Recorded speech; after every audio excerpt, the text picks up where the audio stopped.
আসসালামু আলাইকুম, কেমন আছো সবাই? স্বল্প বিরতির পর ফিরে আসলাম, বেশ এনার্জি নিয়ে আসছি, বুঝছো? বেশ কিছু খাওয়া দাওয়া করে আসছি, আলহামদুলিল্লাহ। ওকে, এখন ব্যাপার না, আলহামদুলিল্লাহ। চলো চলো চলো, পরবর্তী অংশটা আমরা শেষ করি। ঠিক আছে, সবাই কি বুঝতে পারতেছি? মনোযোগ আছে? ওকে, ঠিক আছে, দেখো পরবর্তী অংশটা দেখো। আচ্ছা, প্রাণীদেহের ব্লু প্রিন্ট 4 প্রকার। আচ্ছা দেখো, এখন যে আমরা উদ্ভিদ কোষ সম্পর্কে জানছি, তাই না? এবার আমরা দেখবো কি প্রাণী কোষ। কি ভাইয়া? প্রাণী কোষ। ওকে, দেখো এই যে প্রাণী কোষ, যেটা প্রাণী কোষকে আমরা 4 ভাগে ভাগ করতে পারি। কয় ভাগে ভাইয়া? 4 ভাগে। 4 ভাগের ভিতর দেখো কিছু কিছু আমাদের বাইরের যে আবরণ আছে না, স্কিন, স্কিন, তো এটা কি আবরণী কোষ। কিছু কিছু আছে আবরণের পর পাশাপাশি কিছু আছে হচ্ছে এই যে কানেকটিভ, অর্থাৎ যুক্ত করে। যেমন আমাদের হচ্ছে হাড় একটার সাথে আরেকটা জয়েন করে না, কানেকশন তৈরি করে, তারপর ব্লাড কানেকশন তৈরি করে না। এই যে এটাকে বলা হচ্ছে, একটা হচ্ছে আবরণী কোষ, আরেকটা হচ্ছে কানেকটিভ বা যোজনী বা সংযোজন করায় এমন একটা কোষ। তারপর কিছু কিছু পাবো সেটা হচ্ছে মাসেল, যেমন আমাদের মাসেল, তাই না? তারপর পাশাপাশি পাবো ব্রেইনের ভিতরে নার্ভ টিস্যু আছে। ওকে, ঠিক আছে, তার মানে এই ধরনের 4 ধরনের টিস্যু পাবো। কি কি? একটা হলো আবরণী কোষ, যাতে বলা এপিথেলিয়াল সেল, এটা কি আবৃত করে রাখে। তারপর কি? যোজক টিস্যু, কানেকটিভ সেল, এটা কি করে? কাঠামো গঠন করে। এবং 3 নাম্বার যেটা, সেটা হইতেছে পেশি টিস্যু, সংকোচন প্রসারণে সাহায্য করে। 4 নাম্বার হইতেছে স্নায়ু টিস্যু, সেটা উদ্দীপনা গ্রহণ এবং মস্তিষ্ককে প্রেরণ করে থাকে। ঠিক আছে, ব্রেনের ভিতর কি আছে? স্নায়ু আছে, তারপর মেরুদণ্ড দিয়ে আসতেছে, মেরুদণ্ড দিয়ে আমাদের শাখা প্রশাখা প্রত্যেকটা প্রান্তে ছড়াই পড়তেছে, তাই না? দেখো পরবর্তী অংশটা আমরা বুঝি কিনা। এখন আবরণী টিস্যু, আবরণী টিস্যুকে শেপের উপর ভিত্তি করে, দেখো কত সুন্দর করে এখানে দেওয়া আছে, একদম সংক্ষেপে, খুবই সংক্ষেপে। এবং এখান থেকে তোমার হাইলি এমসিকিউ আসে, বুঝছো? এমসিকিউগুলো কি আসে? এক্সাম্পল, এক্সাম্পল, বুঝছো? সুন্দর মতো এক্সাম্পল আসবে। সো এই এক্সাম্পলগুলো একটু মাথায় রাখবো। ঠিক আছে, দেখো এখানে দেখো কত সুন্দর করে দেওয়া আছে, মাশাআল্লাহ। দেখো একটা হলো কি, আবরণী টিস্যুকে শেপের উপর ভিত্তি করে। কিসের উপর ভাইয়া? শেপ, আকৃতি, আকৃতির উপর ভিত্তি করে 3 ভাগে ভাগ করা যায়: স্কোয়ামাস আবরণী টিস্যু, কিউবয়েডাল আবরণী টিস্যু, কলামনার আবরণী টিস্যু। আবার এদেরকে কি বলা হয়? এই যে দেখো বিভিন্ন ধরনের লেইং। আচ্ছা, এটা আরও কি কি দেওয়া আছে? সাধারণ, স্ট্র্যাটিফাইড।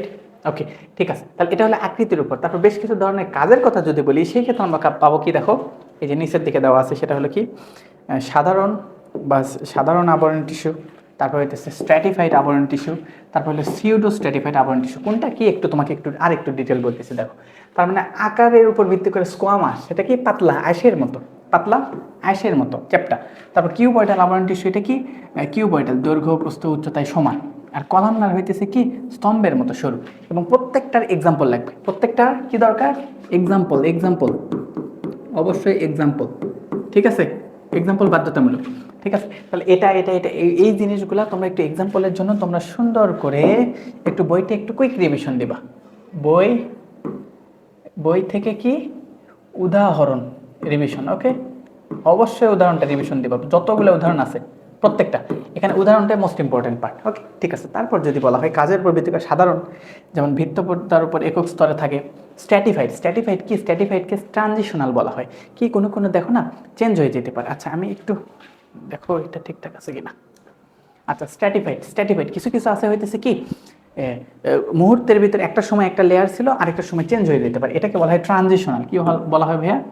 ট্রানজিশনাল। ওকে, ট্রানজিশনাল, ট্রানজিশন। ঠিক আছে, এই যে কাকে বলা হয়? এই যে স্ট্র্যাটিফাইডের অপর নাম হইতেছে ট্রানজিশনাল। তারপর আমরা দেখবো সিউডো। এই যে বায়োলজিক্যাল ওয়ার্ডে যখন তুমি একটা ওয়ার্ড পড়বে সিউডো, সিউডো মানে হচ্ছে ছদ্মবেশী, ছদ্ম মানে প্রকৃতপক্ষে না, কিন্তু দেখতে নকল, অভিনয় করার মতো। সো ছদ্মবেশী, এটা কি স্ট্র্যাটিফাইডের মতো। ঠিক আছে, এটা এক স্তরে ভিন্ন রকমের উচ্চতা দেখা যায়। ঠিক আছে, প্রত্যেকটার এক্সাম্পল অবশ্যই দেখে নেবে, অবশ্যই। এই এক্সাম্পলগুলো তোমার খুব গুরুত্বপূর্ণ। ঠিক আছে, আচ্ছা এটার এক্সাম্পল গেল। তার পরবর্তীতে অংশটুকু যেটা দেখবো সেটা হচ্ছে কি যোজক টিস্যু। আচ্ছা, যোজক টিস্যুর ক্ষেত্রে প্রথমত আমরা দেখলাম আবরণী টিস্যু, এখন যেটা দেখতেছি সেটা কি? যোজক টিস্যু। ওকে, ঠিক আছে, যোজক টিস্যুর ক্ষেত্রে দেখো, যোজক টিস্যুর ক্ষেত্রে দেহের কি বলা হতে পারে? স্কাফোল্ডিং। ওকে, ঠিক আছে। তারপর এখান থেকে আমরা যে জিনিসটা আমরা দেখবো সেটা হচ্ছে ফাইব্রাস আছে, তারপর স্ক্যালিটাল আছে, তরল আছে। এখন জিনিসটা কি? ফাইব্রাস কিছু আছে হচ্ছে ফাইব্রাস আবরণী টিস্যু, দেহের ত্বক বা পেশির নিচে থাকে এবং তন্তুর দিক। এই যে এই ধরনের চিত্রগুলো দেখে একটু বোঝার চেষ্টা করো। তারপর হচ্ছে স্কেলিটন, স্কেলেটন, এই যে আমাদের যে পুরো সম্পূর্ণ শরীরে যে কঙ্কাল তন্ত্র আছে না, কঙ্কাল। এখন এই কঙ্কাল তন্ত্রের ভিতর দেখবে, তারপর স্কেলিটনের ভিতর আরও কিছু পাবো, সেটা হচ্ছে কি কিছু কিছু জিনিস পাবো, সেটা হচ্ছে শক্ত হাড়। হাড় এই যে যেমন হাতের গুলা, পায়ের গুলা, এগুলো হচ্ছে শক্ত হাড়। কিছু কিছু পাবো হইতেছে নরম, যে সেটাকে বলা হয় কর্টিলেজ, বা হইতেছে কর্টিলেজ মানে কি তুলনামূলক নরম, এই যে কানের নাকের অংশটুকু আছে না, এগুলোকে বলা হইতেছে কার্টিলেজ। ওকে, ঠিক আছে। তরুণ অ্যাস্থি, তরুণ না, এটা নরম। এখন এই যে শক্ত হাড়গুলো আছে, এগুলো অনেক শক্ত, কিন্তু এগুলো ভেঙে গেলে এগুলো কিন্তু একটু আঘাত পেলে দেখো যে সহজে ভেঙে যায়, অনেকেরই ভেঙে যায়, যে আঘাত পেয়েছে খেলতে গিয়ে, ফুটবল খেলতে গিয়ে পা ভেঙে গেছে। কিন্তু কারো এটা কি শোনো যে কানের এটা ভেঙে গেছে বা নাকের এটা ভেঙে, এটা সহজে ভাঙে না। তাহলে হাত পাগুলো সহজে ভাঙে, কিন্তু আবার জোড়াও লাগানো যায়, তাই না? ব্যান্ডেজ করে বেশ কিছুভাবে ট্রিটমেন্ট করলে, কিন্তু এগুলা সহজে ভেঙে যায় না, বা এটা তো ভাঙার মতো না, এটা ইলাস্টিক অনেকটা, তাই না?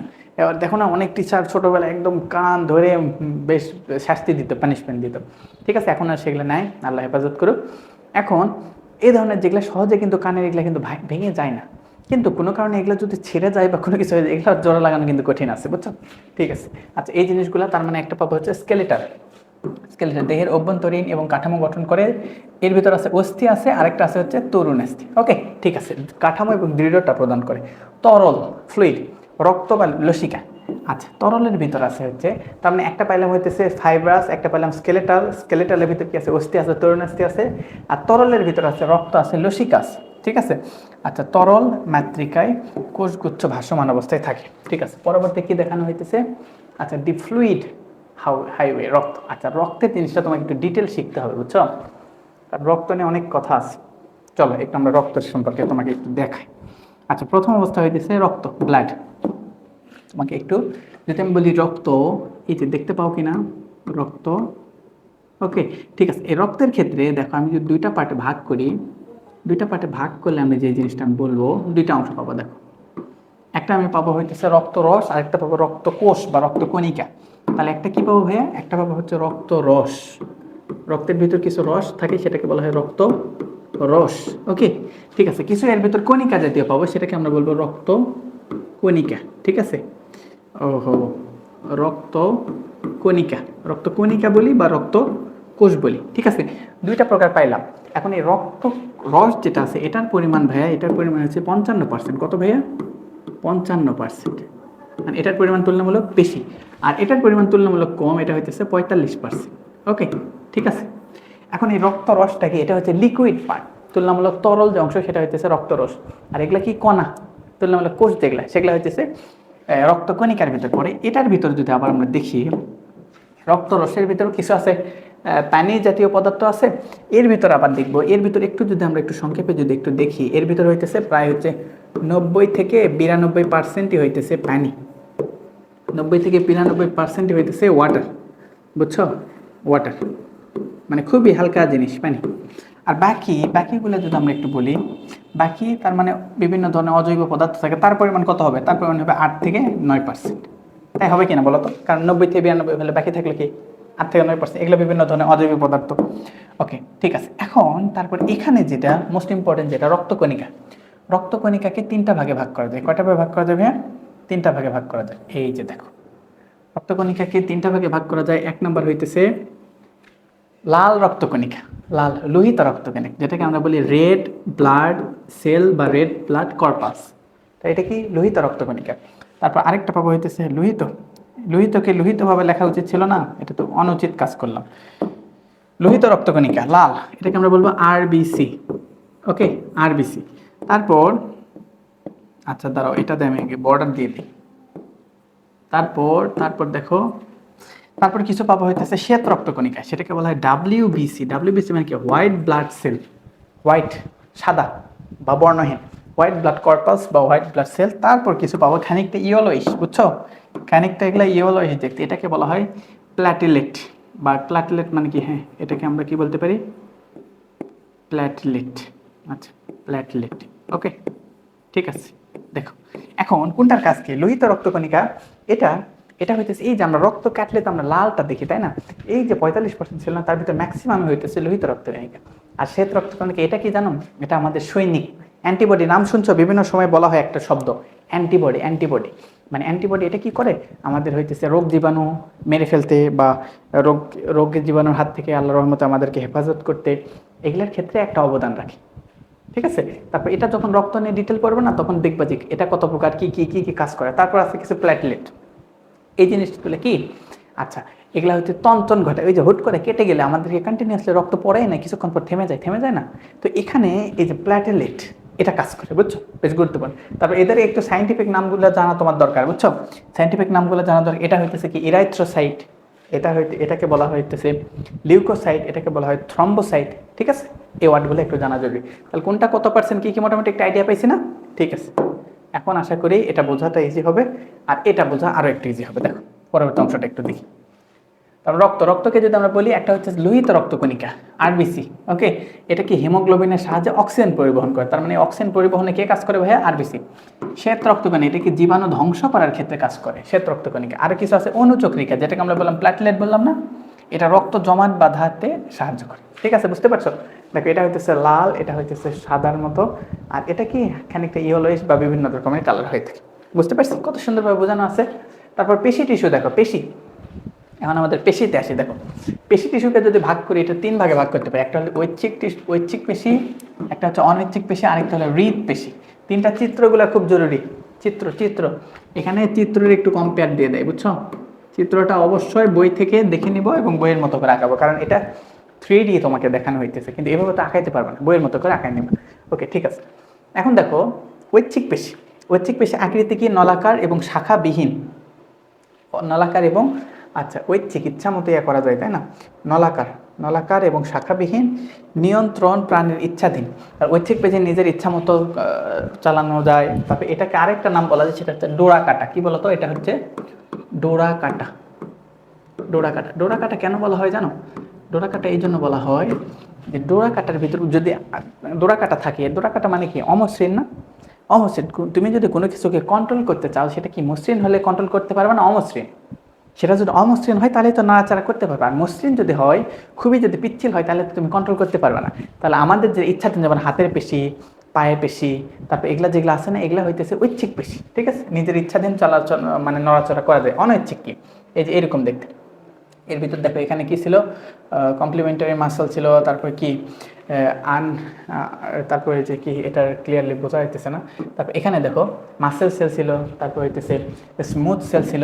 আচ্ছা, এটার কাজগুলো দেখো আকৃতির ক্ষেত্রে ম্যাকো আকৃতির, এবং এটা মসৃণ, সুতরাং এটা নিজের ইচ্ছা মতো কন্ট্রোল করা যায় না। ওকে, ঠিক আছে। তারপর কি? নিয়ন্ত্রণ প্রাণের ইচ্ছাধীন নয়। মোস্ট ইম্পর্টেন্ট যেটা 3 স্টার টপিক, সেটাই হলো কি? হৃদপেশি। এই যে আমাদের হার্টের ভিতর যেটা আছে, হার্ট কি বলে? ইচ্ছাধীন না অনিচ্ছাধীন? তুমি ঘুমাই গেলেও তো হার্ট চলতেই থাকে। তাহলে এটার একটা বিশেষ বৈশিষ্ট্য হইতেছে হৃদপেশি দেখতে ঐচ্ছিক পেশির মতো, কিন্তু কাজ করে অনৈচ্ছিক পেশির মতো, বিশেষ বৈশিষ্ট্য। এবং এর ভিতরে একটা ইন্টারক্যালেটেড ডিস্ক থাকে। এই যে একটা ইন্টারক্যালেটেড ডিস্ক থাকে, তোমাকে বলা হবে ইন্টারক্যালেটেড ডিস্ক কোথায় থাকে? সেটা হচ্ছে হৃদপেশিতে। আকৃতি নলাকার শাখান্বিত, নিয়ন্ত্রণ গঠন ঐচ্ছিক পেশির মতো, কাজ করে অনৈচ্ছিক পেশির মতো। ওকে, ঠিক আছে। স্নায়ু টিস্যু, দ্য ইনফরমেশন হাইওয়ে। এই যেটা কি? নিউরন, মনে পড়ে? নিউরন দেখো তো, এই যে এটাকে বলা হয়েছে কোষ দেহ। নাম কি ভাইয়া? এটা কোষ দেহ, তাই না? একটা হইতেছে কোষ দেহ, তারপর কি? এটা হইতেছে আমাদের কোষ দেহ। আর এইদিকে যেগুলা প্রলম্বিত অংশ, এটাকে আমরা বলতে পারি এক্সন, তাই না? মনে পড়ে এগুলা? এটা হইতেছে এক্সন। তাহলে প্রলম্বিত অংশ, এক্সন, এগুলা হইতেছে এইদিকে। তারপর এটা কি? কোষ দেহের ভিতরে ডেনড্রন, ডেনড্রাইট সব কিছু আছে। ঠিক আছে, দেখো এখন স্নায়ু টিস্যু কি, এটার ভিতরে কি পার্ট পাবো? ডেনড্রাইট। একদম কোষ দেহের চারদিকে যে শাখাগুলো ছড়ানো থাকে, এই যে এগুলোকে বলা হয় ডেনড্রাইট। তারপর হচ্ছে কোষ দেহ। আচ্ছা, সেল বডি, নিউক্লিয়াস যুক্ত এবং এর প্রধান অংশ। তারপর আর কি থাকে? এক্সন। মূলত কিন্তু 2টা পার্ট থাকে, মূলত এই 2টা, একটা কোষ দেহ বলতে পারি, একটা বলতে পারি প্রলম্বিত অংশ। এটা হচ্ছে 1 নাম্বার, আর একটা 2 নাম্বার কি ভাই? প্রলম্বিত অংশ। এখানে তোমাকে সিরিয়াল করে দেখানোর চেষ্টা করা হয়েছে। এক্সনের ভিতর লম্বা সুতার মতো অংশ উদ্দীপনা বহন করে, এই যে এটা হচ্ছে এক্সন। সিনেপস জিনিসটা কি? এর সাথে এখানে হইতেছে এই যে কোষ দেহ, এগুলা কি? ডেনড্রন। এর পাশে আবার এটা আবার যুক্ত হয়, তাই না? আবার এই পাশে সরানোর মতো থাকে। তাহলে যেই জায়গায় যুক্ত হয়, সম্পূর্ণভাবে টাচ করে না, কিন্তু একটা কানেকশন ক্রিয়েট করে, সেটাকে বলা হয় সিনেপস। নাম কি ভাইয়া? সেটার নাম হচ্ছে সিনেপস। ওকে, ঠিক আছে। সিনেপস আমাকে 2টি নিউরনের সংযোগস্থল বা যেখান থেকে উদ্দীপনা পরবর্তী অংশ যায়, সেটাকে বলা হয় সিনেপস। বুঝতে পারছি? ওকে, ঠিক আছে। দেখ এখন সিনথেসিস, টিস্যু থেকে অঙ্গ কিভাবে সৃষ্টি করে। এই যে তোমাকে সিরিয়ালটা বলতে চাইছিলাম না, বলো? সিরিয়ালটা মনে বলতে চাইছিলাম, তাই না? আচ্ছা, সিরিয়ালটা তোমাকে একটু বলি। আচ্ছা, তোমাকে যদি ছোট্ট করে একটা বলি, কয়েকটা ঘর আঁকায়। দেখো কয়েকটা ঘর আঁকায়। এই যে এটা একটা ঘর, তারপর এটা আরেকটা ঘর, আচ্ছা আরেকটু বড় করি, ওকে। তারপর এটা আরেকটা ঘর, ঠিক আছে, হয়েছে। আচ্ছা দেখো, এখন তোমাকে এই যে সবচেয়ে ছোট ঘরে এটা হইতেছে কোষ, এটা কি ভাইয়া? কোষ। তার মানে কোষ, অনেকগুলা কোষ মিলে যেটা তৈরি হয় সেটাকে বলা হয় টিস্যু, সেটার নাম কি ভাইয়া? টিস্যু। ওকে, কোষ মিলে টিস্যু তৈরি হয়, এবং অনেকগুলা টিস্যু মিলে আবার তৈরি করে কি ভাইয়া? অঙ্গ। কি তৈরি করে বলো তো? অঙ্গ। আচ্ছা, আরো বাকি আছে অঙ্গ, এবং অনেকগুলা অঙ্গ নিয়ে আবার তৈরি করে, সেটা হইতেছে তন্ত্র। কি বলতো? তন্ত্র। ঠিক আছে, এবং অনেকগুলা তন্ত্র মিলে যেটা তৈরি হয় সেটা হইতেছে আমাদের হিউম্যান বডি। এই যে তোমাকে পুরাটা মিলে দিলাম হচ্ছে সিস্টেম, বা এই যে এটা মিলে আবার কি? অঙ্গতন্ত্র, তারপর হইতেছে আমাদের বডি। বুঝতে পারছো কোনটা থেকে কোনটা বড়? সিকোয়েন্সটা মনে রেখো। ঠিক আছে, তারপর দেখো এই যে সিনথেসিস টিস্যু হতে অর্গান। এখন দেখো আবরণ টিস্যু ভিতরের প্রাচীর আবৃত রাখে এবং পাচক রস ক্ষরণ করে। এই যে এখানে কি আছে? এখানে আছে আবরণ টিস্যু। তারপর বাইরে এদিকে দেখো যোজক টিস্যু, রক্ত বা স্ক্যাফোল্ডিং অক্সিজেন সরবরাহ করে প্রদান করতে পারে। তারপর হচ্ছে অনৈচ্ছিক পেশি। এখানে এটা অনৈচ্ছিক না, এটা তো ইচ্ছা ইচ্ছা অনুযায়ী তো আমরা হইতেছে কি হজম করব না, পাশাপাশি পাকস্থলীর কাজটা আমরা নিজে কন্ট্রোল করি না, তাই না? এটাকে আমরা বলা হয়েছে স্বয়ংক্রিয়ভাবে খাদ্যবস্তু মন্থন করে থাকে। তারপর হইতেছে স্নায়ু টিস্যু, মস্তিষ্ক থেকে সংকেত গ্রহণ এবং প্রেরণ করে থাকে। ঠিক আছে, একটু বুঝতে পারছি? ওকে, এক বা একাধিক টিস্যু নিয়ে তৈরি এবং নির্দিষ্ট কাজ সক্ষম অংশই হলো অঙ্গ। ওকে, ঠিক আছে, পরবর্তী অংশটা দেখো। আচ্ছা, মানব দেহের মাস্টার সিস্টেম। আচ্ছা, এগুলো একটু আমরা একটু কুইক রিভিশন দিয়ে চলে যাইতেছি। কেন যাইতেছি? কারণ তুমি তো হচ্ছে একটু রিভিশন দেওয়ার জন্য, তোমাকে ডিটেল যদি পড়াইতে চাই আরও লম্বা লম্বা ক্লাস হবে, একটা ক্লাস অনেকগুলো পাঠ করতে হবে, বুঝছো? সো আমরা একটু কুইক রিভিশন দেওয়ার জন্য তোমাকে একটু সামারি দেখাইতেছি এবং বলতেছি এটা করার পর তুমি যখন বই একটু রিভিশন দিবা, তোমার জন্য বোঝা সহজ হয়ে যাবে। দেখো, এখন দেখো আমরা বেশ কিছু সিস্টেমগুলো দেখি কি কি। পরিপাক সিস্টেম, পরিপাকের ভিতরে কে কে আছে? খাদ্য গ্রহণ, এই যে পরিপাক, আমাদের মুখ গহ্বর, খাদ্যনালী, তারপর কি পাকস্থলী, তারপর ডিউডেনাম, তারপর মানে বিশেষ করে আমাদের কি ক্ষুদ্রান্ত, বৃহদান্ত। ক্ষুদ্রান্তের ভিতরে কি কি আছে? Duodenum, জেজোনাম, allium. বৃহদান্তের ভিতরে কি আছে? সিকাম, কোলন, মলাশয়। এই যে সিরিয়াল, এটা হইতেছে খাদ্য পরিপাকতন্ত্র। পরিপাকতন্ত্রের ভিতরে কোথায় যাব? ত্বকতন্ত্র যদি বলি, সেটা আচ্ছাদন বা জীবাণুর হাত থেকে রক্ষা করার কাজ। রেচনতন্ত্র, বর্জ্য নিষ্কাশন করার কাজ। শ্বসনতন্ত্রের ভিতরে কি আছে ভাইয়া? এই যে নাসারন্ধ্র বা মুখ গহ্বর, তারপর কি শ্বাসনালী। তারপরে ভিতরে যদি আরও যাই, সেটা আমরা কি পাবো? আর শ্বাসনালীর পর আমরা যেটা পাই সেটা হচ্ছে এই যে দুই পাশে এই ব্রঙ্কাসগুলো ব্রঙ্কিউলাকার দুই পাশে ভাগ হয়ে যায়। তারপর দুই পাশে কি বলতো? দুই পাশে যদি আমরা দেখি সেটা হইতেছে ফুসফুস, লাংস, তাই না? ওকে, ঠিক আছে, এইভাবে আমাদের এভাবে বিন্যস্ত। ঠিক আছে, তারপর হইতেছে এই যে আচ্ছাদন, ত্বকের কথা তো বলা হয়েছে, তাই না? তারপর এই যে জননতন্ত্র। জননতন্ত্রের ভিতরে কি আছে? এখানে হচ্ছে পুরুষ জননতন্ত্র, স্ত্রী জননতন্ত্র, সেভাবে জনন কার্যে সাহায্য করে। তারপর হচ্ছে স্নায়ুতন্ত্র, উদ্দীপনা গ্রহণ করে। অন্তঃক্ষরা এবং গ্রন্থির সময় বেশ কিছু গ্রন্থি পাবা, আরও সামনেতে আরও হায়ার ক্লাসে উঠে সেই জিনিসগুলো ডিটেল পাবা। এই কিডনির উপর বেশ কিছু গ্রন্থি থাকে, আমাদের মাথার থাইরয়েড গ্রন্থি থাকে, থাইরয়েড মাস্টার গ্ল্যান্ড, বুঝছো? মাস্টার গ্ল্যান্ড বলা হয় থাইরয়েড গ্ল্যান্ড। ঠিক আছে, পরবর্তী অংশ দেখি। জীববিজ্ঞানের পরম স্থাপত্য। কোষ গঠন এবং কাজের একক। টিস্যু একই কাজের জন্য নিয়ন্ত্রিত কোষগুচ্ছ। দেখো সুন্দর। অঙ্গ আবার কি? বিভিন্ন ধরনের টিস্যু সমন্বয়ে গঠিত তন্ত্র আবার কি? অঙ্গসমূহের শৃঙ্খল। জীবদেহ কি? চূড়ান্ত পর্যায়ে। দেখছো কত সুন্দরভাবে ওই যে সিস্টেমটা দেওয়া আছে, মনে রাখা ইজি না বলো? চিত্র কাঠামো দেখলেই তো মনে রাখা উচিত। অনুবীক্ষণ যন্ত্রের ক্ষুদ্র কোষ থেকে শুরু করে জটিল মানবদেহ প্রকৃতির নিখুঁত এই সুশৃঙ্খল কাঠামোগুলো এখানে দেওয়া আছে। ওকে, পরবর্তী অংশটা একটু দেখি। জীবকোষ এবং টিস্যু অদৃশ্যের সন্ধানে। ওকে, ঠিক আছে, মোটামুটি আমরা এখান থেকে আমরা বুঝতে পারছি তোমার পার্ট অলমোস্ট পড়াশোনা যা দরকার সেটা শেষ। ওকে, ঠিক আছে, এখন যেটা আছে সেটা হচ্ছে তোমার প্র্যাকটিক্যাল বা এমসিকিউ দেখতে আসছে। প্র্যাকটিক্যাল ল্যাবে যখন পড়বো না, একটু কুইক রিভিশন দেই। দেখো এখানে একটু সুন্দরভাবে সাজিয়ে দেওয়া আছে। দেখো প্রথমে কি? এই যে সরল অনুবীক্ষণ যন্ত্র, যৌগিক অনুবীক্ষণ যন্ত্র, বুঝছো? এই সরলটা আগে ইউজ করা হতো, তোমাদের মেবি স্কুলে সরল ইউজ করা হতে পারে, জটিল আমরা মেইনলি জটিলটা ইউজ করে থাকি, বুঝছো? এটা অনেক মানে বলতে পারে ব্যাকডেটেড, বুঝছো? এটা অনেক আপডেটেড। কি একটি মাত্র লেন্স থাকে, তারপর প্রাথমিক পর্যবেক্ষণের জন্য উপযুক্ত, কিন্তু কোষের বিস্তারিত কোনো কিছু যথেষ্টভাবে দেখা যায় না। এটা কি একাধিক লেন্স থাকে। তারপর এই যে এটা হচ্ছে আই পিচ, এখানে তুমি তোমার চোখ রাখবা, বুঝছো? এখানে তোমার চোখ রাখবা। আর এখানে এই যে স্লাইড, এখানে তোমার রাখা হয়, বুঝছো? রেখে নিচ থেকে আলো দিয়ে তুমি এই জিনিসটা দেখা হয়। এটা আমরা অনেক গবেষণায় ইউজ করি, বুঝছো? বা আমাদের ল্যাবে যখন আমরা কোনো কিছু সূক্ষ্ম কোষের ডিটেল দেখতে চাই না, তখন এইটা দেখতে পারি। ওকে, ঠিক আছে, তারপরে অংশটা যদি আমরা একটু দেখি। এই যে এটাই তোমাকে একটু আলোচনা, কোনটার নাম কি সেটা একটু সংক্ষেপে একটু দেখো। এটা হচ্ছে স্ট্র্যান্ড, কি স্ট্যান্ড, যার উপর দাঁড়ায় আছে, তাই না? এটাকে বলা হচ্ছে আর্ম, এটাকে বলা হচ্ছে ফুট বা বেস, আর এটাকে বলা হচ্ছে স্টেজ। এই স্টেজের উপরে স্লাইডটা রাখতে হয়। ওকে, ঠিক আছে। তারপর এই যে এটাকে বলা হচ্ছে আই পিচ, এখানে চোখ রাখা হয়। এটা হচ্ছে বডি টিউব, এটা হচ্ছে নোজ টিউব, নোজ পিস, আর এটা হচ্ছে অবজেক্টিভ। এই যে এই যে বেশ কয়েকটা আছে না, এখানেও দেখতে পেলাম না। এই যে এর ভিতর কেউ কেউ আছে হচ্ছে 10x বা 10 গুণ বড় দেখায়, কেউ আছে হচ্ছে 40x 40 গুণ বড় দেখায়, কেউ আছে 100x, বুঝছো, 100 গুণ বড় দেখায়, বুঝতে পারছো? ঠিক আছে, এই যে বেশ কিছু ধরনের আছে। তারপর আরও দেখো, এই যে কোর্স অ্যাডজাস্টমেন্ট নব আছে, তারপর এদিকে হচ্ছে কি ফাইন অ্যাডজাস্টমেন্ট নব আছে। এগুলো একটু জাস্ট জেনে রাখো, যে যাতে প্র্যাকটিক্যাল ল্যাবে বললে কোনটার নাম কি যাতে বলা যায়, কোনটার কাজ কি সংক্ষিপ্ত, বুঝছো? বইয়ে অত ক্লিয়ার এলোমেলে আছে, দেখো এখানে দেখে তুমি কুইক রিভিশন দিতে পারো। ফাইন অ্যাডজাস্টমেন্ট নব, তারপর হইতেছে কি কন্ডেন্সার বা ডায়াফ্রাম, তারপর হইতেছে আলোর উৎস। ওকে, ঠিক আছে, কোথা থেকে আলো দিবা সেই সিস্টেমগুলো দেওয়া আছে। তারপর অদৃশ্যের সমস্যা, কোষ কেন স্বচ্ছ। ওকে, ঠিক আছে। দেখো, জীবকোষ বা টিস্যুর পাতলা স্তর মূলত জলীয় মাধ্যমে অবস্থান করে। তারপর হইতেছে কোষের বিভিন্ন অঙ্গাণু প্রায় হইতেছে বর্ণহীন, ম্যাক্সিমাম প্রায় বর্ণহীন, এই জন্য এটাকে দেখতে স্বচ্ছ মনে হয়। তারপর সাধারণত আলোতে এদের আলাদা করে চিহ্নিত করা অত্যন্ত মুশকিল। তাহলে সমস্যা কি থাকে, বুঝতে পারছো? পরবর্তী অংশটাই দেখো, সমাধানের উপায়। এদেরকে স্টেনিং করা হয়। এই যে স্টেনিং এখন বুঝবা, স্টেনিং মানে হইতেছে কোনো কিছু রং করা হয়। মনে করো যে আমরা যখন কোষটাকে যদি চিহ্নিত করতেছি, এটা এটা আমরা সরাসরি প্র্যাকটিক্যালি এটা আমরা করছি এবং আমরা করি। তোমরা যখন ইউনিভার্সিটি আসবে আরও ডিটেল কাজ করবে, বুঝছো? আর যদি এরকম বায়োলজিক্যাল ফ্যাকাল্টিতে আসো বা হচ্ছে লাইফ সায়েন্স নিয়ে আসো, তার মানে দেখবে এটা ডিটেল কাজ আছে। সো আমাদের ফার্মেসিতেও এগুলো নিয়ে অনেক কাজ করতে হয়। ঠিক আছে, দেখো এখন বিষয়টা হচ্ছে কি, এখানে এই যে তুমি চোখ দিয়ে দেখবা যে স্লাইড না, তোমার এখানে কিছু কিছু অংশ হইতেছে নিউক্লিক অ্যাসিড, তারা কি করতে পারে, বেস রিসিভ করতে পারে। সো তুমি যদি এর উপর রং দাও, বিভিন্ন কালার, যেমন ভায়োলেট বেগুনি কালার দেওয়া হলে ওখানে কি করতে পারে, ওই কালারটা রিসিভ করতে পারে। তারপর তুমি পানি দিয়ে যদি একটু ওয়াশ করো হালকা করে, তাহলে যারা কালার রিসিভ করে তারা রিসিভ করে শক্ত করে ধরে থাকবে, আর যে কালার রিসিভ করে না সে ওটা ছেড়ে দিবে। সো তখন নির্দিষ্ট পার্টকে তুমি কালারফুল দেখতে পারো, তখন এই জিনিসটা বোঝা যায়, বুঝছো? স্টেনিং কি, দেখো এখন স্টেনিং কি, বিশেষ রঞ্জক পদার্থ ব্যবহার করে কোষ বা টিস্যুকে রঙিন করার প্রক্রিয়া। কেন করা হয়?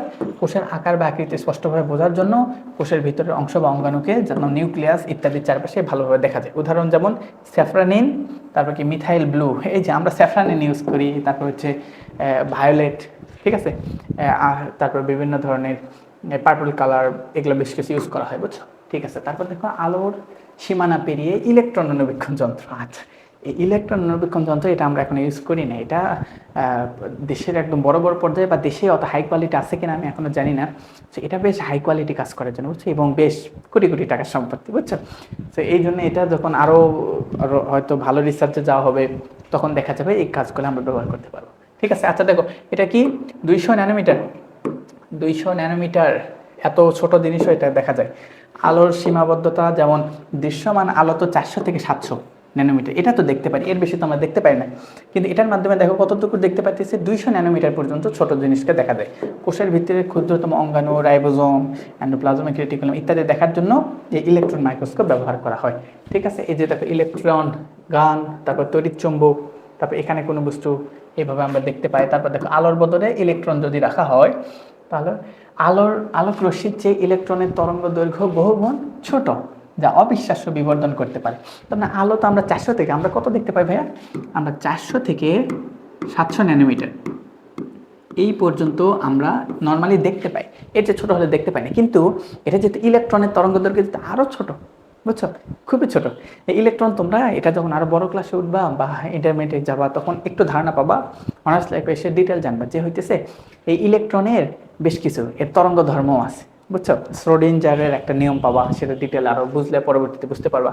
আচ্ছা, কাচের বদলে চুম্বক, কাচের লেন্স ইলেকট্রন তরঙ্গকে বাঁকাতে পারে না, তাই এখানে অত্যন্ত শক্তিশালী তড়িৎ চুম্বক ইলেকট্রন ব্যবহার করা হয়। মনিটর প্রদর্শন, এটা রেখে পাশে একটা সুন্দর একটা মনিটর রাখা হয়। এই যে মনিটর আমাদের অতি পরিচিত, মনে করো হইতেছে এই যে যে আমরা যে মনিটর কম্পিউটার যেটা ইউজ করা হয় না, সেই মনিটরগুলো দেওয়া হয়, এখানে সব কিছু ডিটেল দেখা হয়, তাহলে ওখানে তুমি সুন্দরভাবে দেখতে পারবা।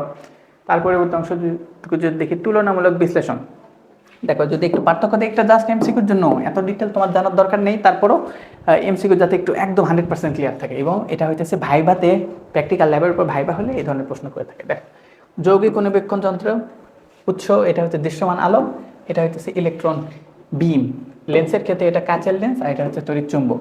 এটা হচ্ছে সাধারণত কত 1000 থেকে 2000 পর্যন্ত সর্বোচ্চ করা যায়। এটা হচ্ছে লক্ষ গুণ অনেক বড় করা যায়। পর্যবেক্ষণ জীবন্ত এবং মৃত জীবের ক্ষেত্রে এটা শুধুমাত্র মৃত এবং বিশেষভাবে প্রস্তুত কোষ এটা ব্যবহার করা যায়। ঠিক আছে, এই যে রং করা, দেখো পেঁয়াজের একটা পাতা নেওয়া হয়েছে, পেঁয়াজের পাতা একটু রং দেওয়া হয়েছে, তারপরে সেটা পানিতে ধোয়া হয়েছে, তারপরে এটাকে যদি দেখা হয় নির্দিষ্ট অংশটুকু দেখা যাবে আর বাকি অংশটুকু ওভাবে ক্লিয়ার দেখা যাবে না। দেখো পর্যবেক্ষণ করলে এই যে নির্দিষ্ট জায়গায় জায়গায় জায়গায় রঙিন হয়েছে। যেমন দেখো আকৃতি আয়তাকার কোষগুলো ইটের দেয়ালের মতো সাজানো, তারপর কোষের প্রতিটি কোষে স্পষ্ট এবং পুরো কোষ প্রাচীর দেখা যাইতেছে, তারপর কোষ গহ্বর ফাঁকা বড় বড় জায়গা সেটা হচ্ছে কোষ গহ্বর। বুঝতে পারছো, এগুলা হচ্ছে কি কালার রিসিভ করতে পারে। নিউক্লিয়াস, কোষ গহ্বরের কারণে নিউক্লিয়াসটি কোষের এক পাশে বা পরিধির দিকে চলে গেছে। এই যে এগুলো কি এক একটা কি ভাই, এগুলো হচ্ছে নিউক্লিয়াস। আর মাঝখানে যেগুলো ছিল এগুলো কি কোষ গহ্বর। এগুলো একদম প্র্যাকটিক্যাল। দেখো যেই প্র্যাকটিক্যাল হয়তো বা তোমাদের প্রত্যেকটা স্কুলে দেখাই না, সেই জিনিসটা এটাই যদি সুন্দরভাবে দেখো তোমার সামনে কত সুন্দরভাবে তুলে ধরা হয়েছে। আশা রাখি এটাই তোমার প্র্যাকটিক্যালের একটা বড় কাজ করবে, কারণ তোমাকে যা করা হয়েছে সব প্র্যাকটিক্যালি দেখানো হইতেছে। মনে রাখা একটু ইজি না, ইনশাল্লাহ ভালো মনে থাকবে আশা রাখি, আল্লাহ ভরসা। ঠিক আছে, দেখো এই যেভাবে কালার করা হয়, প্রথমে সংগ্রহ করা হয়, স্টেনিং করা হয়, মাউন্টিং করা হয়, তারপরে অবশ্যই সতর্কতা অবলম্বন করতে হবে। ঠিক আছে, তারপর পর্যবেক্ষণের ফলাফল, পর্যবেক্ষণ কেমনে কী করবা এগুলো একটু রিভিশন রিডিং দিবা, তাহলে মোটামুটি একটা আইডিয়া পেয়ে যাবা। তারপর এখন দেখো একটু প্রশ্ন, সায়েন্স ক্লাব চ্যালেঞ্জ। ওকে, এমবিবিকে সায়েন্স ক্লাবের পক্ষ থেকে একটু সংক্ষেপে দেখো কোষ কাকে বলে বলতে পারবা? প্লাস্টিডের কাজগুলো কি কি? ওকে, এটা হইতেছে ক নাম্বার প্রশ্ন। প্লাস্টিডের কাজগুলো কি কি, এটা মনে করো গ বা ঘতে আসার মতো, বুঝছো? ডিটেল আসে। টিস্যু এবং অঙ্গের মধ্যে সম্পর্ক দেখাও, এই সম্পর্কে একটু সংক্ষেপে খ একটা আলোচনা করা হলো। ঠিক আছে, ওকে, আশা রাখি এগুলো আমরা বুঝতে পারবো। তারপর একটু এমসিকিউ একটু সলভ করে দেখি, শর্টকাট কিছু এমসিকিউ সলভ করে দাও। লাইসোজোমের কাজ কি মনে পড়ে? লাইসোজোম জীবাণু ভক্ষণ করছিল, জীবাণু ভক্ষণে কাজ করে। তারপর কি অ্যামিবা একটি প্রাণী কোষ, কারণ কি আছে? আর এর হইতেছে সুস্পষ্ট সুসম্পন্ন, এর ভিতর নিউক্লিয়াস আছে। তারপর কি আছে বলতো? কোষ ঝিল্লি দেখা যায়, বর্ণ গ্রহণকারী। আচ্ছা না, বর্ণ ওভাবে আমরা এখনো দেখতে পাই না। ঠিক আছে, এখন একটা প্রশ্ন দেখো, সিকিউ একটু কম্পারেটিভ একটু ক্রিয়েটিভ একটা অ্যানালাইসিস করো। এটা কি উদ্ভিদ কোষ, এটা হইতেছে প্রাণী কোষ। দেখো এখানে একটা কিউ চিহ্নিত অংশ দেখানো হয়েছে, এখানে এম চিহ্নিত দেখানো হয়েছে, এখানে এন চিহ্নিত। কিউ কি বলতো? কোষ গহ্বর। এটা কি বলতো? এটা এন হইতেছে নিউক্লিয়াস, এম কি বলতো? মাইটোকন্ড্রিয়া। ঠিক আছে, ওকে, দেখো জীবের এন চিহ্নিত নিউক্লিয়াস অংশটি, তারপর এম মানে মাইটোকন্ড্রিয়া চিহ্নিত অংশটি অনুপস্থিত জীবদেহে কী ধরনের সমস্যা দেখা যায়, এটা থাকলে কি হবে, না থাকলে কি হবে। তারপর জীবদেহে এ এবং বি এর মধ্যে একটি পরিবহন কাজ ছাড়াও অন্যান্য জৈবিক কাজ কীভাবে ভূমিকা রাখে, বেশ কিছু সিক্রেট একটা ধারণা দেওয়া হয়েছে। তো এটা শুধু না, তো তোমাদের পরবর্তী কাজ কী হবে জানো? পরবর্তী কাজ হবে হইতেছে, আচ্ছা এখান থেকে পরবর্তী অংশটি শেষ, অদৃশ্যের সীমা। প্রশ্ন করতে থাকো, আবিষ্কার করতে থাকো। ঠিক আছে, তারপর তোমাদের বেশ কিছু প্রশ্ন থাকলে অবশ্যই তোমরা কমেন্ট বক্সে সুন্দরভাবে প্রশ্ন লিখে দিবা, যাতে এখান থেকে আমরা আরও ডিটেল জানতে পারি। ঠিক আছে, ওকে, আশা রাখি তোমাদের কুইক রিভিশনের জন্য অল্প সময়ে ভালো রিভিশন দিতে পারি। তুমি সব কিছু যেহেতু চাক্ষুষ দেখছো, এখন যদি বই রিভিশন দাও তোমার জন্য অনেক ইফেক্টিভ হবে ইনশাআল্লাহ। ঠিক আছে, এবং এর পাশাপাশি কি করবা? Board MCQ. ওকে, অবশ্যই অবশ্যই বোর্ডের কী কী করবা? বোর্ডের সুন্দর করে এমসিকিউ প্লাস সিকিউ, তারপর যে শর্ট কোশ্চেন আছে না, এগুলো অবশ্যই রিভিশন দিবা। তাইলে দেখবা মোটামুটি তোমার একদম 100% একটা প্রিপারেশন মজবুত হবে ইনশাআল্লাহ। ঠিক আছে, ওকে, আশা রাখি এর মাধ্যমে তোমাদের শেষ। পরবর্তী চ্যাপ্টার 3 আপকামিং। ওকে, ঠিক আছে, পরবর্তী চ্যাপ্টার 3 যখন আমরা শুরু করবো তখন তোমাদের চ্যাপ্টার 3 নিয়ে আলোচনা করা হবে। ঠিক আছে, আল্লাহ তাআলা তোমাদের সবাইকে ভালো রাখুন, সুস্থ রাখুন। দেখা হবে পরবর্তী কোনো ক্লাসে। সবাই ঠিকঠাক? ওকে, ঠিক আছে, পরবর্তী প্রশ্নগুলো আমাকে জানাই দিও, আমি ইনশাআল্লাহ আমার জায়গাতে সময় সুযোগ পেলে অ্যান্সার দেওয়ার চেষ্টা করব। ঠিক আছে, আল্লাহ হাফিজ, আসসালামু আলাইকুম রহমতুল্লাহ।